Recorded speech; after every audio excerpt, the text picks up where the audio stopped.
Hey everybody, welcome to the ANDIKA Bulletin for Wednesday, the 2nd of April 2025.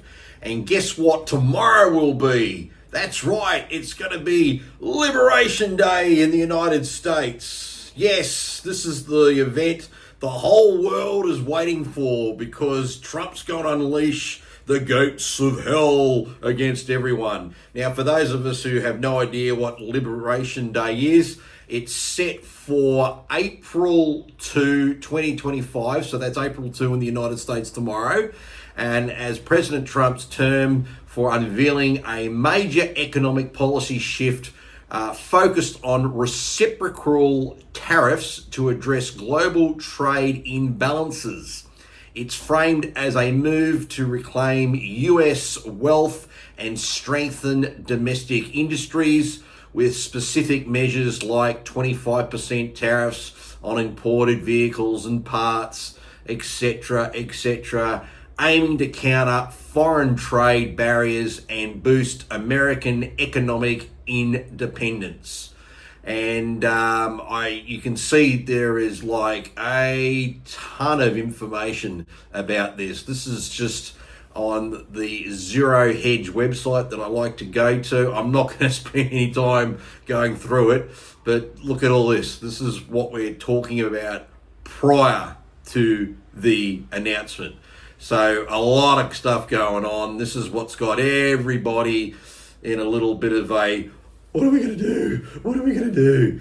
And from an Australian point of view, it's small beer onto us. I mean, for crying out loud, the US is a trade surplus with us. So it's not a real big deal there. But this is what's been knocking the markets over the last couple of weeks. Look, I'm still scrolling. I mean, look at it. This is just information, again, on what might be unfolding with it. So I'm not going to drill into it because it's pointless. We might as well wait until tomorrow when we get all the full announcements. We can have a look and we can then drill down and get an idea. So if we have a look right now, this is where, the good old ASX 200's been. And you can see here that we're up a little bit from most recent falls. We had this little decline here back at the 13 March. We're down to 7,740.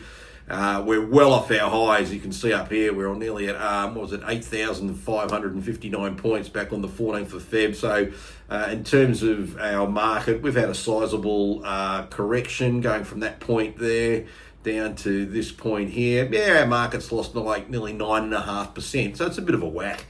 And, everyone here reads the press and, no, it's all no good. It's all no good. Now, I'll just go back into Grok. I'll just go back to us.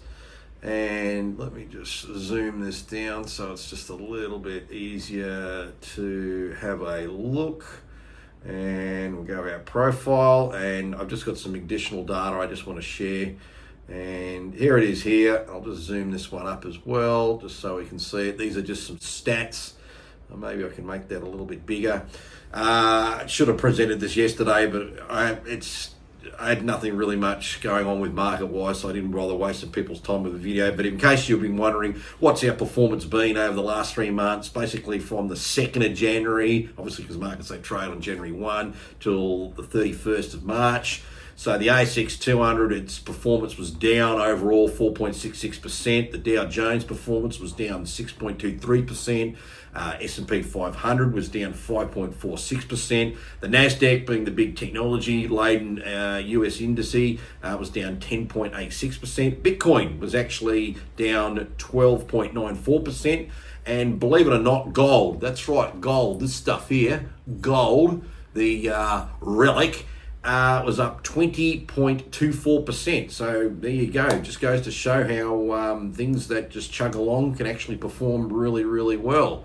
Now, just getting back out of that, I should have shut that little window there because it just annoyed everybody on the video. I just want to also share this very, very quick tweet that just came in here. There's a conservative news provider in the United States called Newsmax. You're going to hear a lot of them. They're sort of Fox News 2.0, and they had their IPO, and they went public yesterday for $10 a share. Look at that. They closed at $210 a share. How's that for an IPO? That's a 2,000% increase. Just unreal. So that's a little side note there.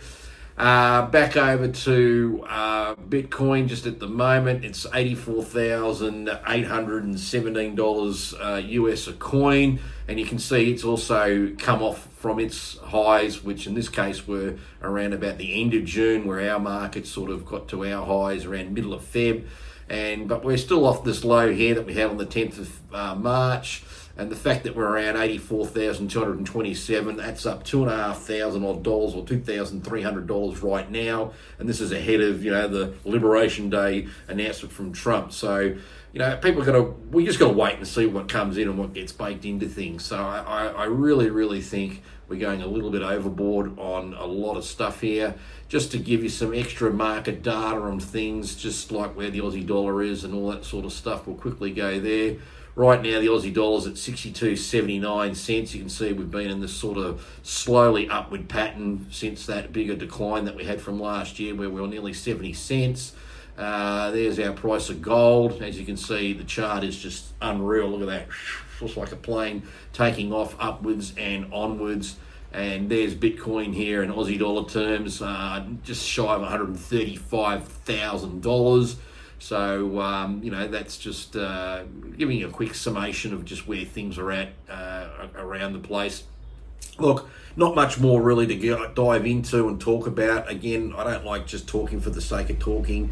But tomorrow will be very, very interesting. Oh, and by the way, sorry, I forgot, the RBA had a meeting yesterday, and of course, no rate cuts. That was the easiest call of them make it all. And of course, in Australia here at the moment, we've got a federal election that's due on the 3rd of May. So, I'm just trying to do what I can to ignore all that, because as an informed individual, and I presume most of the people watching a show like this are just as informed, you pretty much know who you're going to vote for. But we won't have to dive into that much more than that. Anyway, here's a quick rundown, bit of everything, bit of scattergun stuff. Anyway, I'll do something tomorrow on Liberation Day, and then we'll see how that unpacks, and then what it could mean for our market, and what could it mean for things like Bitcoin and other things going forward. So tune in tomorrow. If you like the video, write a comment below. Make sure you like the video, and we'll catch everybody tomorrow.